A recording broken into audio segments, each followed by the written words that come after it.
Hi, I'm Hannah Trigwell. In this video, we're going to be talking about recording music at home. We'll discuss the pros and cons of having a home studio, what you'll need to create a home studio setup, and my top tips on recording music from the comfort of your own home. When we talk about recording studios, it's easy to picture the big, high-end recording studios that we see in music videos and in magazines. These studios serve a purpose and can really capture some amazing music, but for the modern musician, they're no longer a necessity when it comes to recording and producing professional quality music. In fact, some of the most popular albums over the last 20 years have been recorded at home, such as Of June by Owl City, recorded in his parents' basement. And as someone who recorded my debut album in a basement, I would highly recommend the experience. For Emma Forever Ago by Bon Iver, recorded in his dad's cabin. Never recorded in a cabin before, but it sounds very romantic.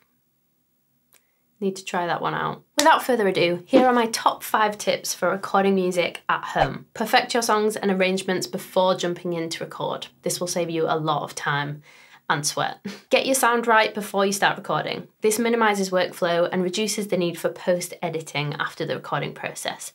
And sometimes this isn't going to work. You know, if you're trying to figure out the right synth sound, you might need to experiment a little bit within the project before you get the sound that you want, but you might know which notes you're going to be playing on that synth.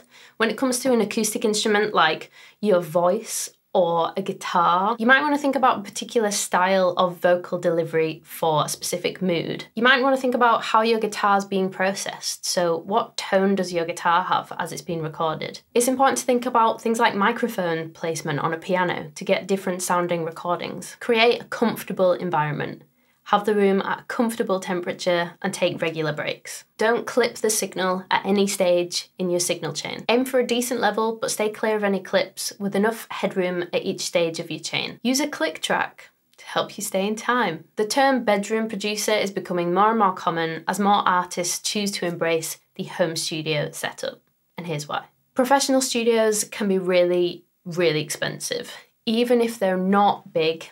Even if they're not super high-end. Home studios have become a more affordable option, and there are a lot of freelancing sites like Fiverr where you can find someone who would produce and mix and master your track remotely. Recording at home allows you to take your time, and as I've just said, recording in a professional studio can be very expensive, and the cost is usually correlated with time spent in the studio, so if you can spend more time without being worried about cost, it's good thing. Having said that, it's also really important to set targets and goals for yourself so that you do finish the track at some point. I would also get a pair of ears to listen to it who is either unbiased and not involved in the project at all, or just someone who will give you an honest opinion. Because when you get an honest opinion, if there's constructive criticism in there, you have a benchmark from which you can improve. If you're thinking about taking the home studio route, here's a basic list of things you'll need to get started. Laptop or computer. This is the first step. Make sure your machine has enough RAM for music production. 8 GB should be plenty for the majority. And consider portability when choosing between a desktop or a laptop. Headphones. Closed-back headphones are better for recording because they have maximum sound insulation, and open-back headphones are better for mixing because they don't compromise on sound quality. Digital audio workstation, or your DAW. This is the software that you'll use to record, edit, and mix your audio. Microphone. Microphones come under 2 main umbrella categories, which are condenser and dynamic. Dynamic microphones are much less sensitive than condenser microphones. This means that dynamic microphones are less likely to pick up on background noise. On the other hand, condenser microphones are better at picking up subtle noises, which is why they're often a popular choice for recording vocals. Audio interface.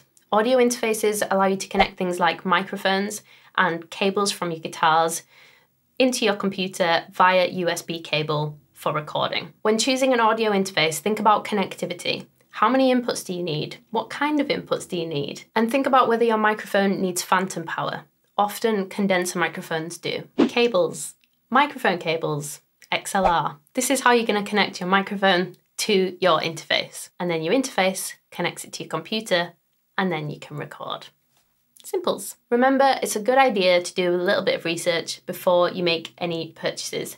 And this is because you need to make music in a way that you are going to enjoy, and you need the right pieces of equipment to make the music that you want to make. And once you have everything you need, you can start recording music. If you're interested in learning about the gear that I use to record at home and in the studio, click the link below and it'll take you to my top gear picks. Hit like if you enjoyed this video, subscribe if you want to see more, and I will see you next time.